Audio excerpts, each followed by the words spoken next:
வாங்க இன்னைக்கு ஒரு சுவாரஸ்யமான கதைய பத்தி பார்க்கலாம்.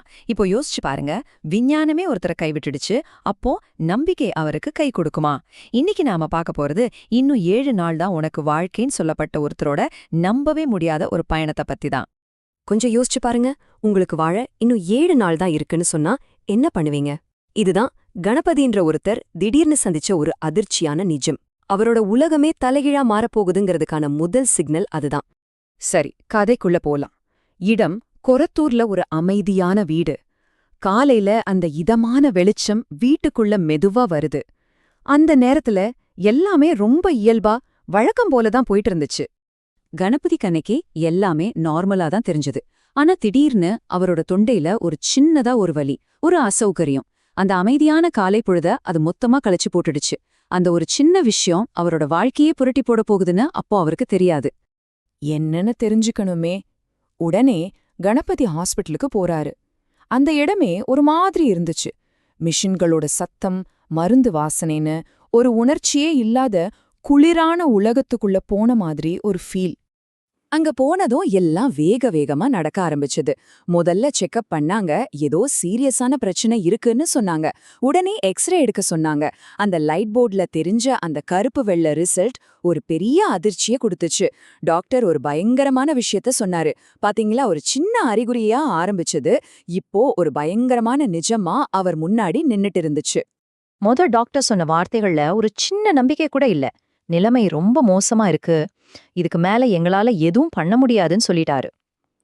அவ்வளோதான். வாழ்க்கையோட கடைசி பக்கத்தை யாரோ எழுதுற மாதிரி ஒரு உணர்வு கணபதிக்கு. சரி, இன்னொரு டாக்டர் கிட்ட கேட்கலான்னு போனா அங்கேயும் அதேதான்.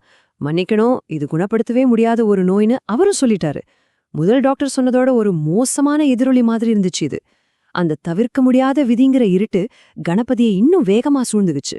ஒரே டாக்டர், 2 டாக்டர் இல்ல, அடுத்தடுத்து பல ஸ்பெஷலிஸ்ட் கிட்ட காட்டியாச்சு. எல்லாருமே ஒரே விஷயத்த தான் சொன்னாங்க. மருத்துவ விஞ்ஞானத்துக்குன்னு சில எல்லைகள் இருக்குன்னு கையை விரிச்சுட்டாங்க. இதுக்கு மேல போக வழியே இல்ல, எல்லா கதவுகளும் சாத்தியாச்சுங்கிறது அப்பட்டமா தெரிஞ்சுது.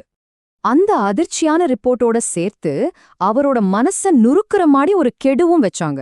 அந்த கெடு என்ன தெரியுமா? வெறும் 7 நாட்கள். அப்படியே விரக்தியிலையும் தனிமையிலையும் மூழ்கிட்டாரு கணபதி. அவரோட ஒவ்வொரு ராத்திரியும் ரொம்ப கொடூரமா இருந்துச்சு. இருட்டும் சோகமும் மட்டும்தான் அவரு கூட இருந்துச்சு. வெளியில பெய்யற மழைய பார்க்கும்போது அதுவும் அவரோட சேர்ந்த அழற மாதிரியே இருந்துச்சு. மெடிக்கல் சயின்ஸ் மொத்தமா கைவிட்டுடுச்சு. கையில இருந்த நேரமும் கொஞ்சம் கொஞ்சமா கரைஞ்சிட்டு இருந்துச்சு. இனிமே என்ன பண்றது, வேற வழியே இல்லாத ஒரு விரக்தியான நிலைமை. அப்போதான் அவர் ஒரு முடிவெடுத்தார். விஞ்ஞானம் விட்ட இடத்துல நம்பிக்கை பிடிச்சுக்கலான்னு மகா பெரியவா கிட்ட போய் ஆசீர்வாதம் வாங்கணும்னு ஒரு கடைசி முயற்சியில இறங்குனாரு.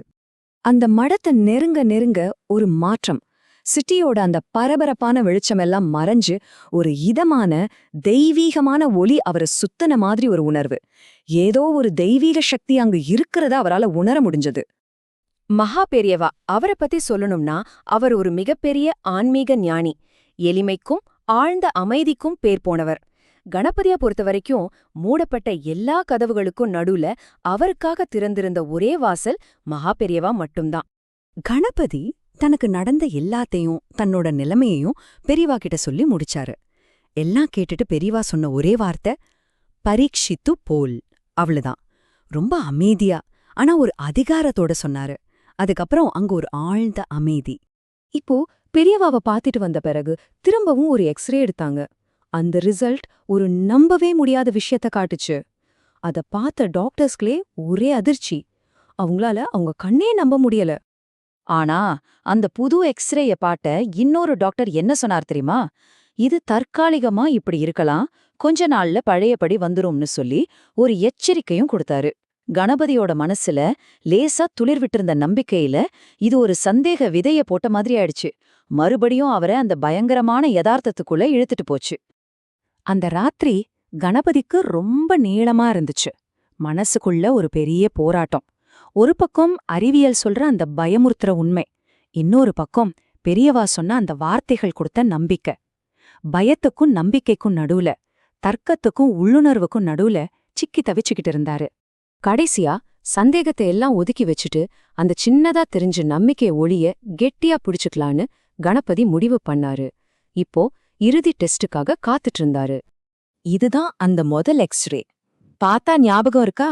அவருக்கு மரண தண்டனை மாதிரி ஒரு தீர்ப்பு கொடுத்ததும் எல்லா நம்பிக்கையும் இல்லாம ஆக்குனதும் இதே கருப்பு வெள்ளை படம்தான். ஆனா இப்போ இதுதான் கடைசி எக்ஸ்ரேயோட ரிசல்ட். பாருங்க, எவ்ளோ பிரகாசமா தெளிவா இருக்கு. நோயோட ஒரு சின்ன அடையாளம் கூட இல்ல. ஒரு அற்புதம் நடந்தேறியிருந்தது. கடைசியா பார்த்த டாக்டர் சொன்ன வார்த்தை இதுதான். இதை என்னால விளக்கவே முடியல. மெடிக்கலா பார்த்தா இது நடக்கவே சாத்தியமில்லாத ஒன்னு. மறுக்கவே முடியாத இந்த ஆதாரத்தை பார்த்து மருத்துவ உலகத்தால அதை ஏத்துக்கிறது தவிர வேற வழியே இல்ல. யோசிச்சு பாருங்க, வெறும் 7 நாள். இந்த 7 நாள்ல கணபதியோட வாழ்க்கை ஒரு முழு வட்டம் அடிச்சிருக்கு. ஒரு சாதாரண வாழ்க்கையில ஆரம்பிச்சு மரண பயத்தோட விளிம்புக்கு போய் கடைசியா ஒரு புதிய தெய்வீகமான அமைதியோட திரும்பி வந்திருக்காரு. அவருக்கு கிடைச்சது ஒரு புது வாழ்க்கை. கணபதியோட கதைக்கு ஒரு சுலபமான பதில்லாம் இல்ல. ஆனா இது நம்ம எல்லார் மனசுலயும் ஒரு ஆழமான கேள்வியை எழுப்புது. மருத்துவத்துக்கும் நம்பிக்கைக்கும் நடுவுல இருக்கிற அந்த கோடு எங்க இருக்கு? நம்ம வாழ்க்கையையும் நம்மளோட ஆரோக்கியத்தையும் தீர்மானிக்கிற சக்திகள் எது? நீங்க என்ன நினைக்கிறீங்க?